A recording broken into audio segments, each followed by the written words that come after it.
আপনার কাশি কোনো common infection বা কমন কোল্ড অ্যান্ড কাফের জন্য হচ্ছে না কোনো জটিল অসুখের জন্য হচ্ছে, কিভাবে বুঝবেন?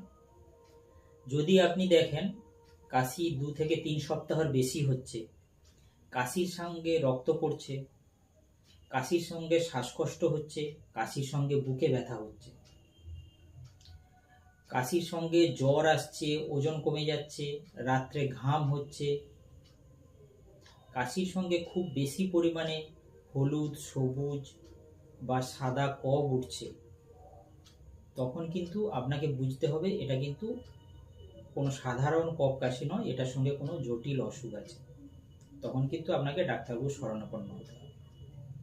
সাধারণ ক্ষেত্রে কাশির সঙ্গে যদি রক্ত বেরোয় তাহলে আমরা কিন্তু সাধারণ ক্ষেত্রে সাসপেক্ট করতে পারি টিউবারকুলোসিস বা লাং ক্যান্সার। 2 থেকে 3 সপ্তাহের যদি বেশি কাশি হয় তাহলে কিন্তু টিউবারকুলোসিস বা ক্রনিক ব্রঙ্কাইটিসকে আমরা সাসপেক্ট করতে পারি। যদি কাশির সঙ্গে খুব বেশি শ্বাসকষ্ট হচ্ছে বা হাঁপানি হচ্ছে তাহলে ব্রঙ্কিয়াল অ্যাজমা বা নিউমোনিয়াকে কিন্তু আমরা সাসপেক্ট করতে পারি। খুব বেশি জ্বর আসছে বা কাঁপুনি হচ্ছে তাহলে কিন্তু নিউমোনিয়া বা লাংসের অন্য কোনো জটিল অসুখকে কিন্তু আমরা ভাবতে পারি।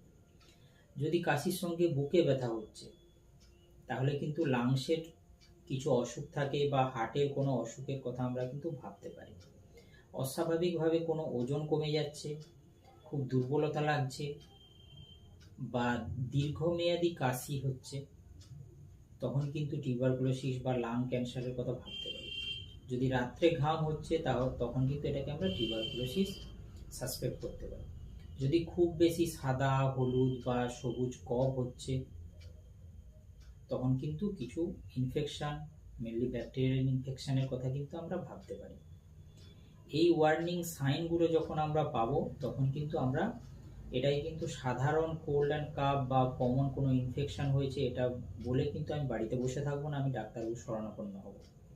পারলে কিছু টেস্ট করে নেওয়া যেতে পারে, চেস্ট এক্স-রে বা স্পুটাম টেস্ট বা সিবিসি অথবা ইএসআর, এই টেস্টগুলো করে কিন্তু আমরা ডায়াগনোসিস করেও ডাক্তারবাবুর শরণাপন্ন হব।